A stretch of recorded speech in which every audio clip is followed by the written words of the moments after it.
វាជារឿងធម្មតាទេដែលយើងត្រូវការនៅក្បែរមនុស្សដែលយើងស្រឡាញ់នោះប៉ុន្តែយើងមិនអាចខាត់ឬទាមទារឲ្យគេនៅជាមួយយើងបានរហូតនោះទេពេលខ្លះគេក៏មានភារកិច្ចដែលត្រូវធ្វើផ្ទាល់ខ្លួន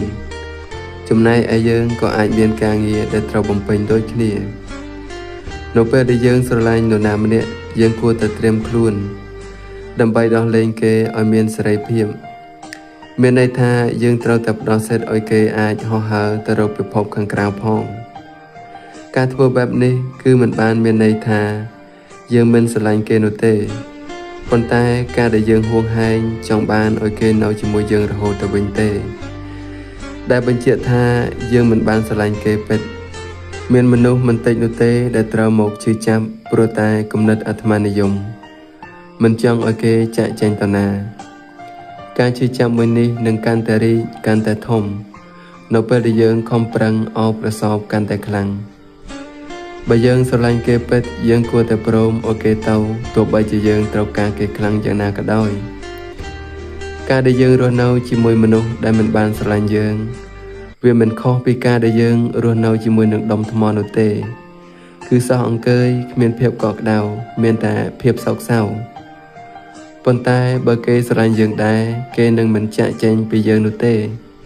ទោះបីជាគេចាក់ចែងក៏គេគង់តែត្រឡប់មករកយើងវិញដូចគ្នាយ៉ាងណាមិញយើងក៏គួរតែត្រៀមខ្លួនដោះលែងខ្លួនឯងចេញពីគេដូចគ្នាមានន័យថាយើងនឹងរស់នៅដោយគ្មានវត្តមានគេនៅក្បែរទៀតនៅពេលដែលយើងបានដោះលែងគេឲ្យចេញទៅយើងក៏គួរតែដោះលែងខ្លួនឯងចេញពីគេដូចគ្នាយើងនឹងមានសិទ្ធិសេរីភាពគ្រប់យ៉ាងដើម្បីដឹកនាំជីវិតរបស់យើងមានមនុស្សជាច្រើនណាស់ដែលមិនព្រមដោះលែងខ្លួនឯងចេញពីមនុស្សដែលធ្លាប់ស្រឡាញ់គេ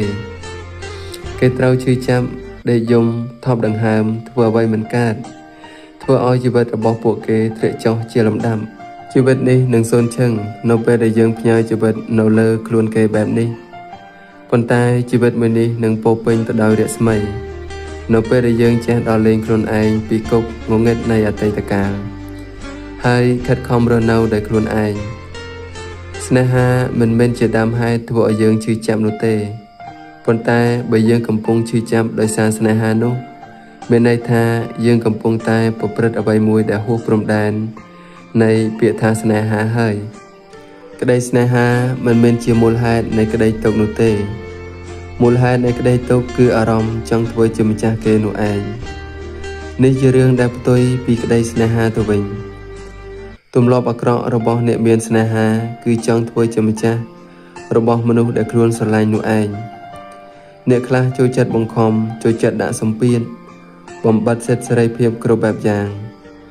ដោយយល់ថាខ្លួនជាម្ចាស់របស់មនុស្សដែលខ្លួនស្រឡាញ់អ្នកខ្លះទៀតហួងហែងជ្រុលកើតជាចំនួនព្រោះការមិនទុកចិត្តគ្នាអ្នកខ្លះទៀតចង់គ្រប់គ្រងគេមិនចង់ឲ្យគេធ្វើអ្វីមួយដែលខ្លួនមិនពេញចិត្តប៉ុន្តែពេលដែលគេមិនអាចធ្វើតាមតម្រូវការយើងបានក៏កើតទុក្ខមិនសុខចិត្តហើយស្រែកយំថាគេមិនបានស្រឡាញ់ខ្លួនទេស្នេហាពិតមិនមែនបែបនេះទេស្នេហាពិតគឺជាការលះបង់ការលះបង់មួយនេះគឺការលះបង់គំនិតអាត្មានិយមរបស់ខ្លួនចោលដើម្បីមនុស្សដែលខ្លួនស្រឡាញ់ការដែលយើងចង់គ្រប់គ្រងគេចង់ឲ្យគេមានតែយើងចង់ឲ្យគេព្រមតាមយើងគ្រប់បែបយ៉ាងវាមិនមែនជាក្តីស្រឡាញ់នោះទេប៉ុន្តែវាជារឿងអាត្មានិយមទៅវិញទេ